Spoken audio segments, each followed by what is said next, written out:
मैं तुमसे मिलना चाहता हूँ। उसने कहा मैं अभी काम कर रहा हूँ, तुम मेरे पास, मेरे जहां मैं काम पर हूँ वहीं पर आ जाओ। वो उसने कहा ठीक है।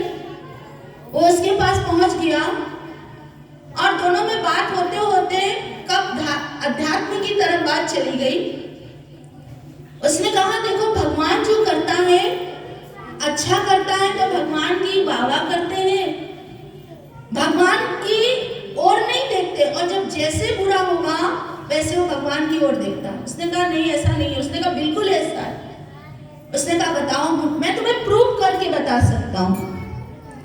तो उन्होंने कहा कैसे प्रूफ होगा? उन्होंने कहा देखो वो बिल्डिंग में कंस्ट्रक्शन का उसका काम हो रहा था और नीचे मजदूर काम कर रहा था। उसने पहले 10 का नोट फेंका, जैसे ही वो नोट उसके पास गिरा उसने उठा के जेब में रख लिया। उसने ऊपर नहीं देखा कि वो नोट कहां से आया। उसने फिर 100 का नोट फेंका, फिर उसने उठा करके अपनी जेब में रख लिया और वो वहां से चला गया कि किसी को शक ना हो जाए कि भाई मैंने ही पैसे उठाए, और वो आगे बढ़ गया। फिर थोड़े समय के बाद फिर वो वहीं पर आया अपने काम पर। फिर ऊपर उसके मित्र ने 500 का नोट फेंका, उसने फिर उठा के रख लिया। उसने कहा देखो, लेकिन जैसे ही उसने पत्थर फेंका उसने ऊपर देखा और कहा क्या हुआ सर, कोई बात हो गई? उसने कहा नहीं कुछ नहीं।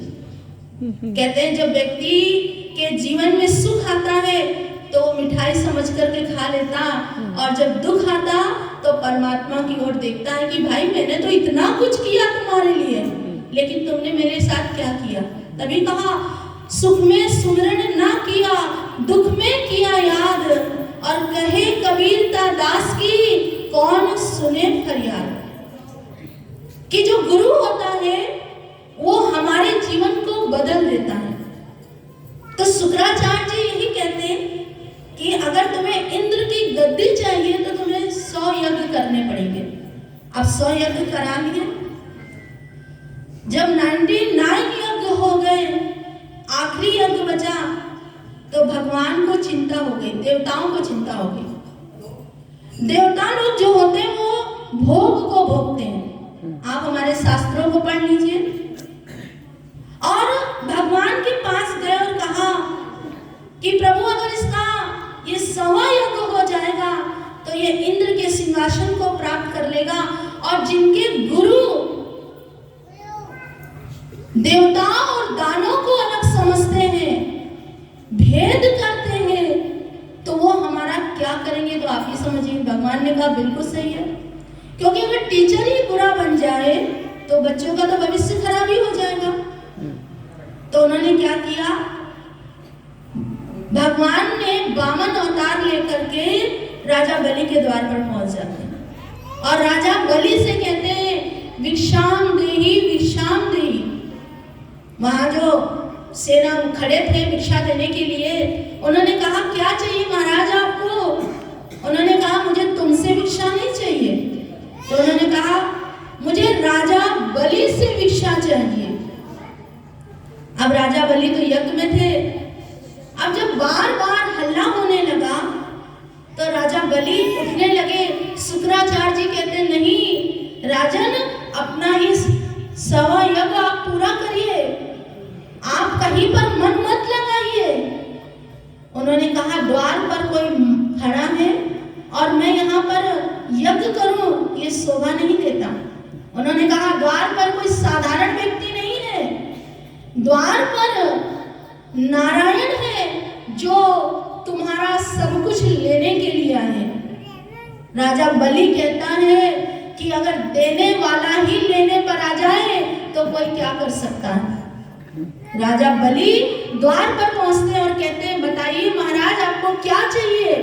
जमीन चाहिए, बाग चाहिए, नगर चाहिए, क्या चाहिए? उन्होंने कहा नहीं मुझे कुछ नहीं चाहिए, मुझे बस 3 पग भूमि चाहिए। अरे आप 3 पग भूमि का क्या करेंगे? आपके तो वैसे ही छोटे छोटे पांव हैं। उन्होंने कहा नहीं मुझे सिर्फ 3 पग भूमि चाहिए।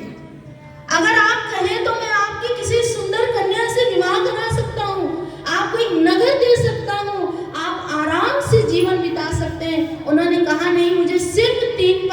चाहिए। उन्होंने कहा जिस पर मैं बैठकर भगवान का भजन करूंगा। उन्होंने कहा ठीक है। माता पिता ने सिखा करके भेजा और बच्चा वहीं रट रहा है। ठीक है, नाप लीजिए। अब भगवान ने 3 पग में राजा बलि का सब कुछ नाप लिया, पर आज लेकिन बलि को गुस्सा नहीं आया।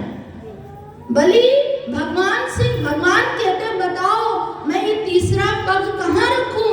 तो राजा बलि कहते हैं ये बताइए प्रभु, जो दान देता वो बड़ा होता है या दान लेने वाला बड़ा होता है? आप बताओ कौन बड़ा होता है? दान देने वाला बड़ा होता है कि लेने वाला बड़ा होता है? हाँ, देने वाला बड़ा होता है। आज मैं दे रहा हूं तो मैं बड़ा हूं, तो मेरे मस्तक पर आप अपने चरण रख दीजिए और उन्हें रसातल में भेज देते हैं भगवान। लेकिन भगवान की वो स्तुति करता है, वंदना करता है, और भगवान प्रसन्न होते और कहते हैं मांगो क्या चाहिए?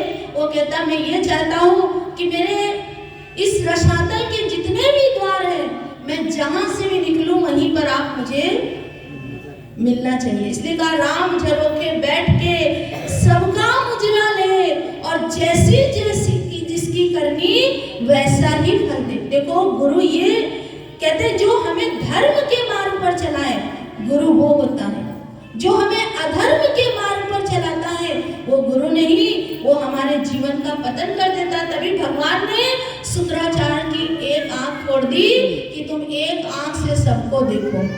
इसीलिए हमारे संत बार बार कहते हैं, एक भजन में प्रेम से बोलो, सच्चे दरबार की जय, सत्य सनातन धर्म की जय, साचे दरबार की जय।